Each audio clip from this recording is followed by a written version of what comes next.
This is Gerardo Del Real with Resource Stock Digest. Joining me today is the president and CEO of Revival Gold, Mr. Hugh Agro. Hugh, how are you this morning?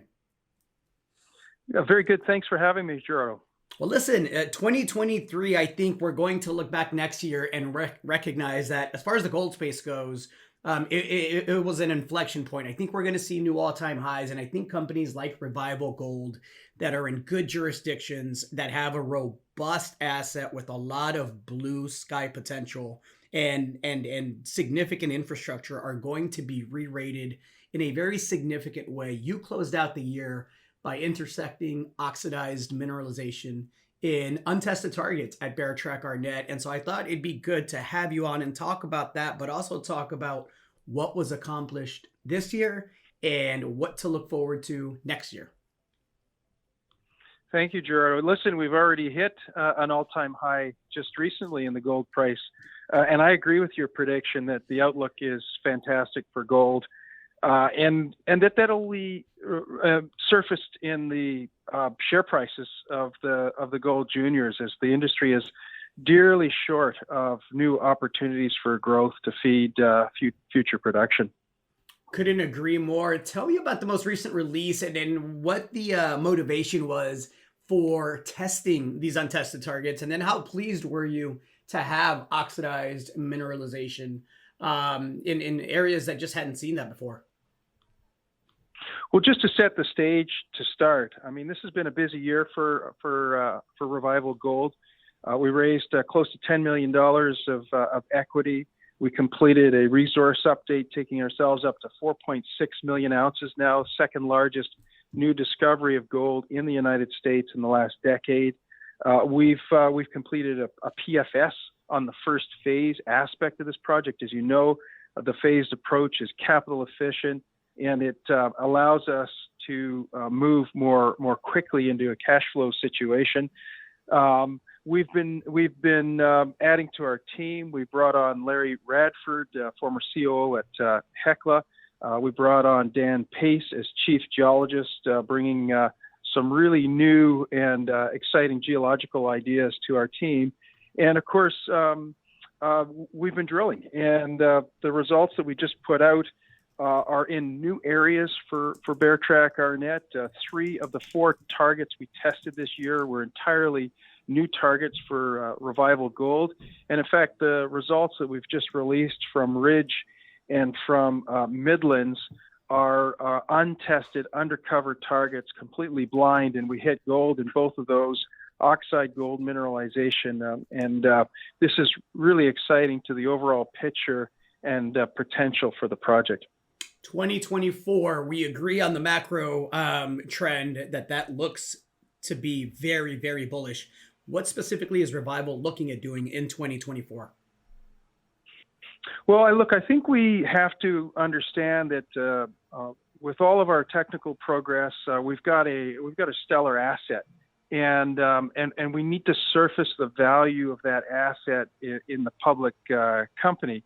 And I think for us in 2024, that's going to involve some kind of a corporate transaction of one kind or another. I think we recognize that the operational and technical work has gone well, but we need to surface that value for our shareholders. And so we're squarely focused on business development, looking for opportunities to elevate the valuation of the asset in for the benefit of our shareholders.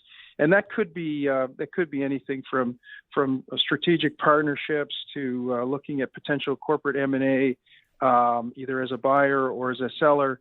But we need to be active in the market, getting our results into folks' hands and into a better corporate construct to surface the value for our company and our asset.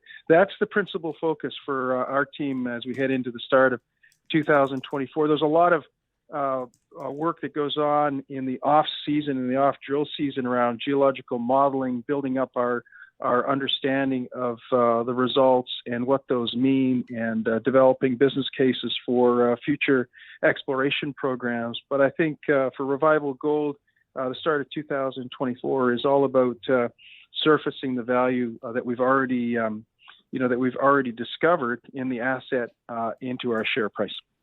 You have, major company experience. Your background is a very accomplished one, Hugh, and that was a part of why the Revival proposition was so attractive to me. And then, of course, the asset just kept getting better and better.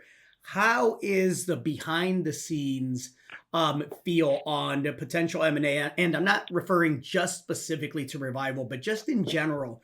Are you seeing a pickup in interest and chatter across the sector?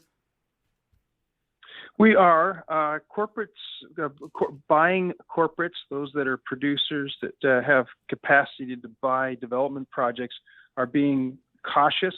But you saw, of course, Barrick put an investment into one of our neighboring peers in Idaho in the last couple of months, a $30 million investment in an exploration company. Just the other day, Dundee bought a development project in Namibia at an FS stage. So there is some action going on, and I know there's a lot of looking. There's caution. There's definitely people are taking care with the projects they get into and how they go about doing that.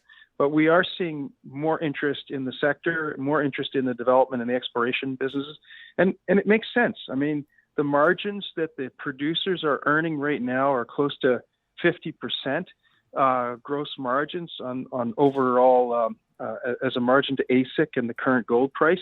That's a good place to be. And so there's cash on the balance sheets, and there's cash being generated, and debt levels are low. It's a time to position for growth and for filling those pipelines. And I think we're starting to see that happen in some of these recent transactions that have been announced.